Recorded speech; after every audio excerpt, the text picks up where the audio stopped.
Ok. Donc, moi je me présente, je suis Lola, étudiante en BTS support à l'action managériale. Et donc, dans le cadre du Salon du Goût, j'ai dû lire votre livre pour vous interviewer et c'était un plaisir. Ce qui m'a effectivement un peu épatée de moi, étant donné que ça faisait des années, je pense, que je n'avais pas lu un livre au complet. Et franchement, j'ai vraiment apprécié l'histoire qui était très agréable. Et vous? Moi, je suis Christian Gastou, donc orangeois, vignonnier de naissance. Et voilà, je suis auteur depuis déjà pas mal d'années, amateur, et depuis quelques années un petit peu plus sérieusement, avec plusieurs ouvrages, à la fois de la poésie, de la science-fiction et maintenant du polar. D'accord. Mais justement, c'est une des questions que je voulais vous poser, c'est pourquoi être passé de recueil de poésie, science-fiction un petit peu, et puis tout d'un coup un polar? Alors déjà, je crois qu'on écrit ce qu'on a lu quand on était jeune. Donc la poésie, moi, je l'ai découverte en passant le bac français avec un professeur de français qui était formidable parce que jusqu'à présent, je trouvais que la poésie était très mal enseignée. Donc j'ai eu ce professeur qui nous a donné le goût de la poésie, de Baudelaire et des grands classiques de cette époque-là. C'est comme ça que je me suis mis à écrire de la poésie, on va dire, étant jeune. La science-fiction, parce que même chose, étant ado et jeune homme, j'ai été baigné dans ce qu'on appelait l'âge d'or de la science-fiction. Donc j'ai écrit en souvenir d'Asimov, de Van Vogt, d'Heinlein, de tous ces grands auteurs. Et le polar, il parle envie de changer un petit peu de style et d'explorer notre genre. Et puis parce que j'avais cette idée en tête depuis longtemps au niveau de la genèse. Je ne sais pas si vous voulez qu'on en parle aussi après de la genèse du livre, qui est née en fait d'une pièce de théâtre au départ. Hein, D'accord, voilà. Ok. Bah, allez-y, dites-moi, voilà. Ça m'intéresse. Et c'est comme ça qu'est née cette idée de polar. En fait, moi, je travaillais entre guillemets avec une troupe de théâtre qui s'appelait Jeux en scène, qui était sur Avignon, et on organisait des cluedo. Donc on montait des petites pièces de théâtre qu'on jouait en soirée, sur une soirée avec des convives. Et chaque fois, il y avait un meurtre en début donc il y avait un acteur qui durait pas très longtemps dans la pièce, et on montait cette pièce de théâtre.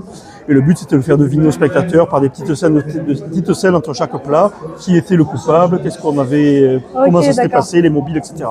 Et en fait, cette troupe de théâtre, donc j'avais écrit plusieurs scénarios pour eux. Chaque fois, on avait des thèmes complètement différents. La troupe s'est séparée au moment du Covid parce que, comme pour beaucoup, il y a eu pas mal de bouleversements. Et j'avais ce dernier scénario que j'avais commencé à faire, et j'avais les fiches personnages, les premières scènes, etc. Et j'avais toujours eu envie d'en faire quelque chose de plus. Donc un jour, je me suis dit, on va se lancer sur le polar, parce que c'était une histoire un petit peu... Voilà. Donc après, on parlera de la thématique, mais voilà, l'idée est vraiment née de cette pièce de théâtre. Et c'est pour ça aujourd'hui que dans le livre, si vous l'avez lu, vous voyez qu'il n'y a pas de chapitre.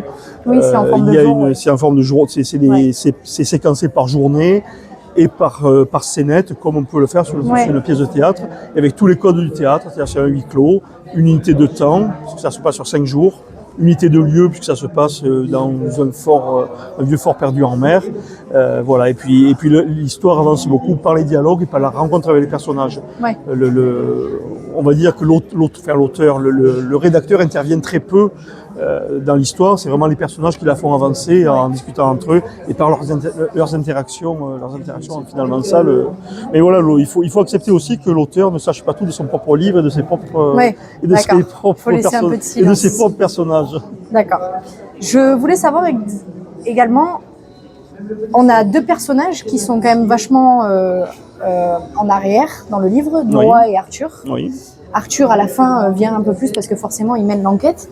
Mais je voulais savoir pourquoi ces personnages sont plus mis de côté. Pourquoi ne pas les avoir plus fait figurer? Noah, c'est un petit peu logique parce que justement, c'est un peu le personnage de l'ombre dont on ne connaît pas trop le rôle et qui est par nature discret.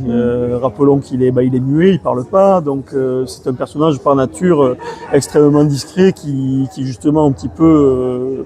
qui va servir un peu de révélateur aux autres, notamment les scènes à la cuisine où il sert de révélateur aux autres personnages. Arthur, je ne le trouve pas si discret que ça. Mais il a un rôle d'observateur. Mais oui, au départ, il est pas là pour agir, il est entre guillemets intendant, il est juste là pour voir ce qui se passe. Et c'est après où effectivement il va prendre son rôle, parce que c'est un gendarme à la retraite, mais toujours j'allais dire en service, gendarme de réserve. Donc il va se saisir de l'enquête parce qu'il n'y a que lui qui est sur place et il va prendre entre guillemets, cette autorité naturelle. Et là, il va se mettre un peu plus en avant, mais ce n'est qu'un observateur, lui aussi, ce n'est pas l'acteur principal. Oui. Les acteurs principaux sont vraiment les personnages. Oui.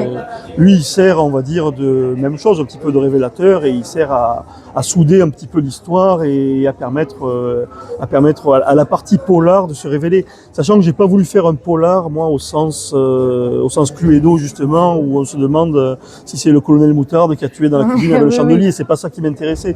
Moi, ce qui m'intéressait, d'ailleurs, c'est plus à la Colombo avec au départ des choses qu'on sait très rapidement. Ce qui m'intéressait, c'était vraiment ces interactions avec les personnages.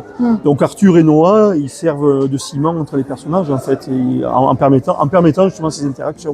Mais d'ailleurs, est-ce qu'il y a une inspiration pour les personnages du groupe ou pas du tout, c'est comme ça? Oui, l'inspiration pour les personnages du groupe, sans aller dans leur turpitude et dans ce qui a pu se passer 30 ans avant. La séparation du groupe, c'est ce qu'on a beaucoup connu sur des groupes de rock célèbres qui se sont tous séparés sur ces fonds un petit peu de vieilles histoires d'argent, de drogue, d'addiction, de sexe, de droits d'auteur volés. Il y en a eu des tas d'exemples, que ce soit Oasis il n'y a pas longtemps avec les frères Gallagher, les frères qui se disputent sans arrêt. Voilà. Il y a énormément de groupes de rock qui ont vécu, de groupes ou de chanteurs de rock qui ont vécu à 200 à l'heure, Clapton, des gens comme ça, qui ont vécu à 200 à l'heure et qui ont automatiquement vécu des choses noires dans leur vie par rapport justement à tous ces problèmes ne serait-ce que d'addiction et compagnie. Donc voilà, c'est un peu inspiré, on va dire, non pas d'un groupe particulier, mais de toutes ces petites histoires qu'on a pu entendre dans ces milieux-là. Mais les comportements les caractères de chaque personnage ne sont inspirés. Non, voilà, oui. Alors après, on peut retrouver Peter Green, pour ceux qui connaissent, qui est un guitariste de blues qui a effectivement fini un peu comme Peter, à force d'addiction dans les hôpitaux psychiatriques et tous ces problèmes-là. Mais je ne peux pas dire que c'est inspiré de lui directement. Ça pourrait être d'autres. Voilà, l'histoire de droits d'auteur qui ont été volés entre chanteurs. Il y en a eu aussi chez les Beatles, il me semble. Enfin voilà, il y en a eu dans plein de groupes. Il y a eu plein de choses comme ça. Donc c'est pas inspiré de personnages précis, mais un petit peu de tout ce magma de personnages divers de cette époque-là.